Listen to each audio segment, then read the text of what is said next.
Best varicose veins చికిత్సనే పొందండి. నొప్పి లేని చికిత్స కోసం సంప్రదించండి ఎబిస్ హాస్పిటల్. నమస్తే రమ్మగారు. నమస్తే జయ.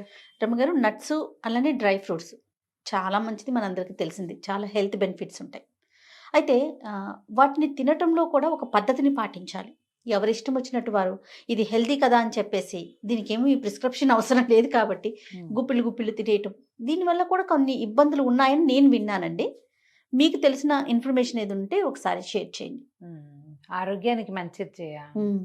డ్రై ఫ్రూట్స్ నట్స్ కొనుక్కొని తినగలిగితే మంచిదే. పూర్వం నుంచి తింటూనే ఉన్నాం.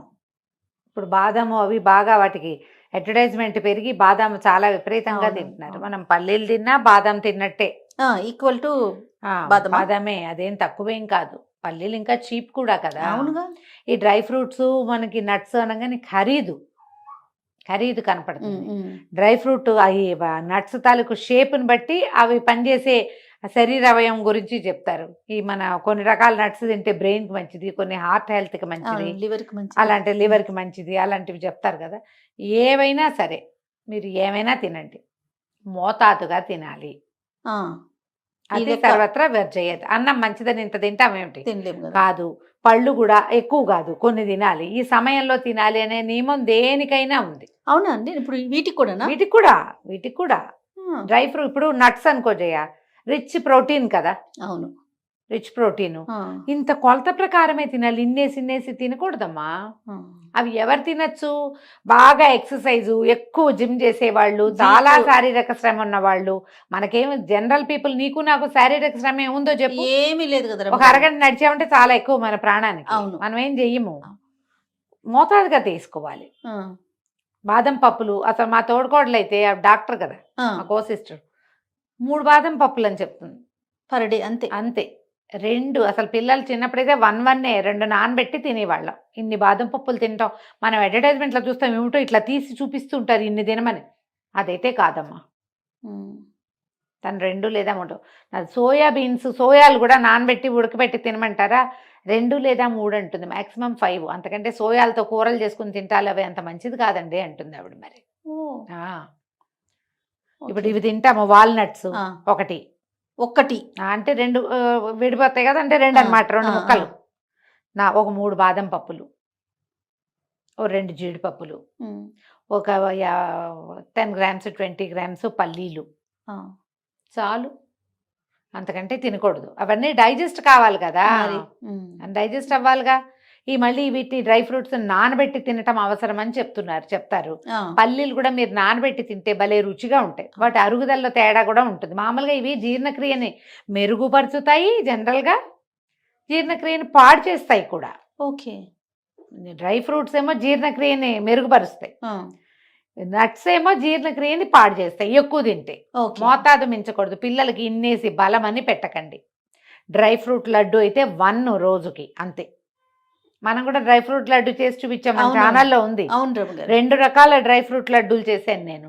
మీరు 2 చేసుకోవచ్చు, రోజుకు 1 లడ్డు అని చెప్పాం. ఇప్పుడు మినపసున్ని అవన్నీ బలం అని చెప్పుకుంటాం అజయ, ఓ 1 డజన్ తింటాం వాటిని, లేదా 1 or 2 అంతే కదా. ఇవి కూడా అంతే. ఇవేంటంటే ఇప్పుడు నట్స్ అయితే ఇట్లా, మనం ఈ డ్రై ఫ్రూట్ అనుకో, ఈ డ్రై ఫ్రూట్స్ జనరల్గా మనకి ఏం కనపడతాయి? కిస్మిస్లు, ద్రాక్ష బాగా కనపడేది, ఖర్జూరము, తర్వాత ఏమో ఈ మన అంజీర్లు బాగా కనిపిస్తున్నాయి. ఇవే మనం ఎక్కువగా ఇప్పుడు ఆప్రికాట్స్ అని అవన్నీ ఇవన్నీ. తర్వాత ఏమో బెర్రీస్ ఒకటి బాగా కనపడుతున్నాయి, దొరుకుతున్నాయి. బెర్రీస్ కి అయితే భలే కలర్లు, ఎక్కువ కలర్స్ కనిపిస్తున్నాయి రమ్మగారు. అవును, అవి రంగులేసారో అనిపించేస్తుంది. అయితే ఈ డ్రై ఫ్రూట్స్ తోటి ఒక ప్రాబ్లం ఉంటుంది. ఇప్పుడు కిస్మిస్లు ఉన్నాయా, నాకు కిస్మిస్లు సూట్ కావు, స్టమక్ డిస్టర్బ్ అవుతుంది. కిస్మిస్లు కానీ, ఖర్జూరాలు కానీ, తర్వాత ఫిగ్స్ కానీ, వాటితోటి బేసిక్ ప్రాబ్లం చాలా మందిలో ఏం కనపడుతుందంటే అది ఎమీబియాసిస్ని ప్రొవోక్ చేస్తుంది. ఎందుకో నాకు తెలియదు. ఎవరైనా డాక్టర్ మీ దీని గురించి మాట్లాడితే ఈసారి మాట్లాడిచ్చును తప్పకుండా. ఈ డ్రై ఫ్రూట్స్ని డ్రై చేసేటప్పుడు అవి ఎండబెట్టిన ప్రదేశాలు వాటి వల్ల వాటిలలో ఏమైనా చేరతాయి. అందుకని మేమేం చేస్తామో తెలుసా, మేము ఇంట్లో ఎన్నేళ్ల నుంచో చేస్తున్నది చెప్తున్నా నీకు. ఏ కిస్మిస్లు, ద్రాక్ష, ఎండు ద్రాక్ష కడగకుండా తినని చేయాలి. అవును రమ్మగారు, నేను కూడా అంతే. కడగాల్సిందే, ఖచ్చితంగా కడగాల్సిందే. కడగాలి. ఇప్పుడు ఖర్జూరాలు ఇన్నేసి కొంటామా? ఇప్పుడు ఈ మన రంజాన్ సీజన్లో హైదరాబాద్ అంతా ఖర్జూరాలే కనపడతాయి అవును. మనకి. కొనుక్కుంటే వాటిని మేము కుక్కర్లో పెట్టేస్తున్నాం జయ. మ్మ్. స్టీమ్ చేసేసి ఫ్రిడ్జ్లో పెట్టుకుంటున్నాం. Okay okay. స్టీమ్ చేస్తే ఆ లోపల ఏమైనా బ్యాక్టీరియా గిక్టీరియా అంటే పోతుంది. ఓహో, స్టీమ్ చేస్తున్నారా? స్టీమ్ చేస్తున్నాం. ఇప్పుడు కాదు, దాదాపుగా ఒక 35-38 సంవత్సరాల నుంచి చేస్తున్నాం మేము ఇది. మా విద్యక్కయ్య ప్లాన్. ఆహా. కడిగేసి స్టీమ్ చేస్తారా? ఒకసారి పెట్టి ఏం చేస్తాం కాదు, వాష్ చేసేసి దీంట్లో పెట్ట ఒక బాక్స్ లో పెట్టడం, కుక్కర్లో పెట్టేయటం. ఆ, ఒక విజిల్ ఇస్తుందా? ఆ. వస్తున్నారా? 2 విజిల్స్ రానిచ్చి మెత్తగా అయిపోవట్లేదు రమ్మగారు? ఏమైపోతుంది, ఎత్తి ఫ్రిడ్జ్ లో పెడతాం. రుచి తేడా ఏం ఉండదు. బాగుంది ఐడియా, చాలా బాగుంది. స్టీమ్ అయితే ఓన్లీ చేసి డేట్స్ వరకు డేట్సే చేయగలుగుతాం. చేసాం మేము. ఆ. ఇప్పటికీ డేట్స్ అట్లాగే చేసుకుంటున్నాం. Super idea. మేము మా దగ్గర ఈ పళ్ళు ఇప్పుడు ఇంతంత లావు పెద్ద పెద్దవి నల్లటి ద్రాక్ష ఖర్జూరాలు కూడా కనపడుతున్నాయి. వాటిని వాష్ చేయకుండా తినద్దు అసలు. అవును. పిల్లలకి వాష్ చేయకుండా పెట్టకండి. కిస్మిస్ మీరు ఒక 10 నిమిషాలు గిన్నెలో వేసి నీళ్లు పోయండి, ఎంత దుమ్ము పైకి వస్తుందో. ద్రాక్షకి ఎక్కువగా కొడతారంట. ఎక్కువ కొడతారు. మందులు అవి ఎక్కువ మందులు వాడతారు. కొడతారు. అవి డ్రై అయ్యేటప్పుడు అవి డ్రై అవ్వడానికి బాగా అవును. ఎండలో పడితే అన్ని రకాల దుమ్ములు ధూళ్ళు పడిపోతాయి. అందుకని డెఫినెట్గా డ్రై ఫ్రూట్స్ని వాష్ చేసుకుని తినండి. ఇప్పుడు నేను చెప్పినట్టు స్టీమ్ చేయకపోయినా కొంచెం వెచ్చటి నీళ్ళతోటి కడిగేశారంటే, కడిగేసి తింటే చాలా మటుకు ఆ సమస్య తగ్గిపోతుంది. అవును. ఎమిబియాసిస్ వస్తుంది చేయ. అవునండి, వస్తుంది. ఖర్జూరాలు తిన్నా ఇబ్బందే నాకు. ఆ. నేను ఎక్కువ తిన్ను. ఆహా.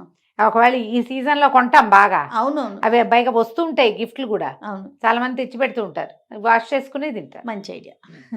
ఇలా చేయండి. ఆ. ఇప్పుడు ఏంటంటే జనరల్గా మనకి డ్రై ఫ్రూట్స్లో షుగర్స్ ఎక్కువ ఉంటాయి కదా. అవును. షుగర్ ఎక్కువ ఉంటుంది, తక్షణ శక్తిని ఇస్తుంది, మనకి ఐరన్ రిచ్గా ఉంటాయి.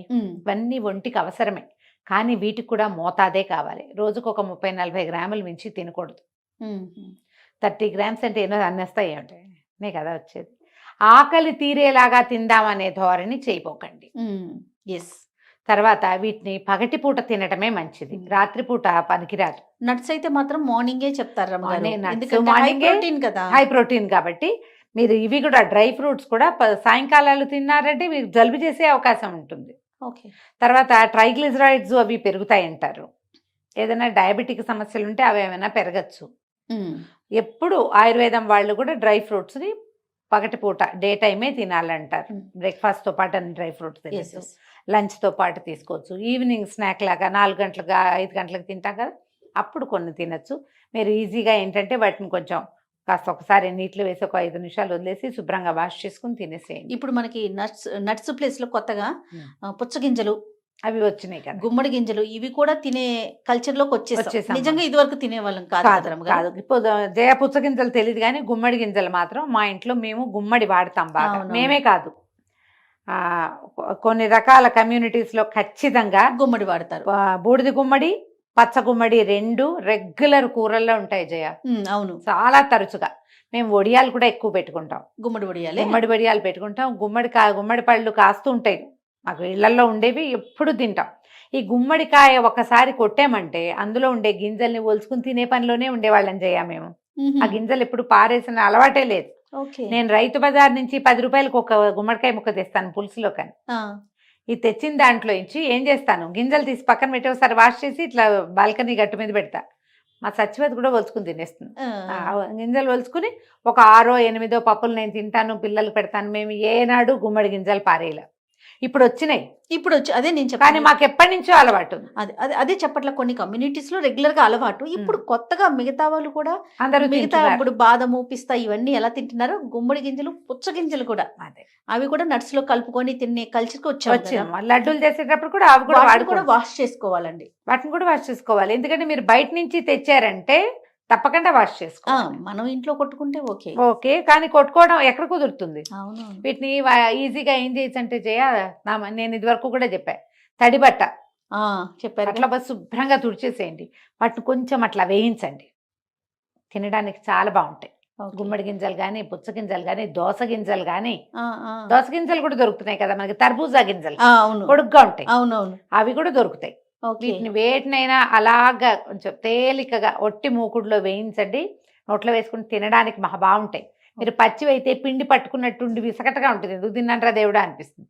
ఇవి అట్లా అనిపించదు. లైట్గా చిన్న ఉప్పు స్ప్రింకిల్ చేస్తే దాని మీద ఎంత బాగుంటుందో. ఏదైనా లడ్డూలు గిడ్డూలు చేసుకోగలిగితే చేసుకోండి. గోందు అవి కలిపి చేసుకుంటే లడ్లు చేసుకోవచ్చు. లేదా ఇలా కాసిన గింజలుగా తినచ్చు. మీరు ఏవి తిన్నా అతిగా తినద్దు. మనం తినొద్దు. పిల్లల విషయానికి వస్తాను రమ్మగారు. నట్స్ని శుభ్రంగా అన్ని రకాలు, ఎన్ని రకాలు మార్కెట్లో మనకు అందుబాటులో ఉంటాయో అన్నీ తెచ్చేసి చక్కగా ఏం చేసి పౌడర్ చేసి వాటిని పాలల్లో కలిపి పెట్టడం కానీ, లేకపోతే విడిగా పౌడర్ తక్కువే నాకు తెలిసి పాలల్లో కలిపి ఇచ్చేస్తున్నారు పిల్లలకి. అది ఎంతవరకు కరెక్ట్ అంటారు? అన్ని రకాలు, ఎన్ని రకాలైనా ఏదైనా ఎంత వేస్తారో అంత వేయరుగా. ఒక స్పూను చెంచాడే పర్వాలేదు. కాకపోతే మీ పిల్లల వయసు, వాళ్ళ అరుగుదల చూసుకోండి. ఏంటంటే మీకు జనరల్ అబ్జర్వేషన్ ఉంటుందో ఉండదో జయ, ముక్కు జలుబు ఫ్లమ్ ఉందనుకో జలుబు అనుకుంటారు. ఇండైజేషన్ వల్ల ఫ్లమ్ వస్తుందని తెలుసా జనానికి? కొంత తక్కువ అనుకోవాలి మనం. మీకు డైజెషన్ మారింది అంటే వెంటనే నోట్లో జిగట వచ్చేస్తుంది, గొంతులో ఫ్లమ్ వచ్చేస్తుంది, పిల్లలు తిండి తింటాం మానేస్తారు. మీరు ఈ ఫలానా ఈ పదార్థం వేయటం మొదలుపెట్టాక మీ పిల్లల్లో ఏం చేంజ్ వచ్చిందో గమనించుకోండి. వాళ్ళ డైజెషన్లో తేడా వచ్చింది అంటే ఈ పొడి తగ్గించాలని అర్థం. ఓకే. ఏదైనా ఉడకాలి, పచనం కావాలి కదా జయ, బాగా వేగాలి. ఒక్కటి పెట్టచ్చు, ఒక్క లడ్డు ఇవ్వచ్చు, కొంచెం పొడి వేయచ్చు, పోసేయకూడదు, వెయ్యాలంతే. ఈ దీంట్లో మీరు అబ్జర్వ్ చేయాల్సింది ఏంటంటే మన వాడికి ఏమైనా గొంతులో ఫ్లమ్ బాగా చేరిందా, డైజెషన్ బాగుండలేదా, ఎప్పుడు గొంతులో తెమడన్నట్టు రాత్రిపూట గురకొస్తోందా, ముక్కుకి ఏమైనా అడ్డం పడిపోతుందా గమనించండి. అది డైజెషన్ ఇష్యూ ఏమో తెలుసుకోండి. ఆ ఇండైజేషను మీరు పెడుతున్నటువంటి కొత్త పదార్థాల వల్లేమో ఆలోచించండి. పిల్లాడు కొంచెం 5-6 ఏళ్ళు, వాడు ఆట పాట తిరుగుడు, ఎక్కి దిగి సైకిల్ దొక్కి మేడెక్కి దూకి ఉన్నాడా, అవన్నీ ఉంటే ఇవి ఇవ్వచ్చు. ఏమీ లేకుండా స్తబ్దుగా స్కూల్కి వెళ్ళటం, ఇంట్లో కూర్చోడం, పప్పరాముడిలాగా పాపాయి కూర్చుంటున్నాడు అనుకోండి పిల్లవాడు, వాడికి ఇలాంటివి పోసారంటే వాడు ఒబేస్ అయిపోతాడు. ఇండైజేషన్ వల్ల వాడికి కొత్త సమస్యలు రావచ్చు. మీరు ఆరోగ్యం కోసం చూస్తే ఇంకోటి ఏదో వస్తే ఎట్లా? కొత్తవి రాకూడదుగా. ఆలోచించి దాన్ని అబ్జర్వ్ చేసి చేయండి. మీరు ఏం పెట్టినా అబ్జర్వేషన్ ఇంపార్టెంట్. బలం ఒకటే కాదు, ఒకటి బలిసి పిల్లలు బలవటం ఒకటే కాదు, హెల్దీగా బలవటం ఇంపార్టెంట్. రైట్. నమస్తే రమ్మ గారు. నమస్తే జయ.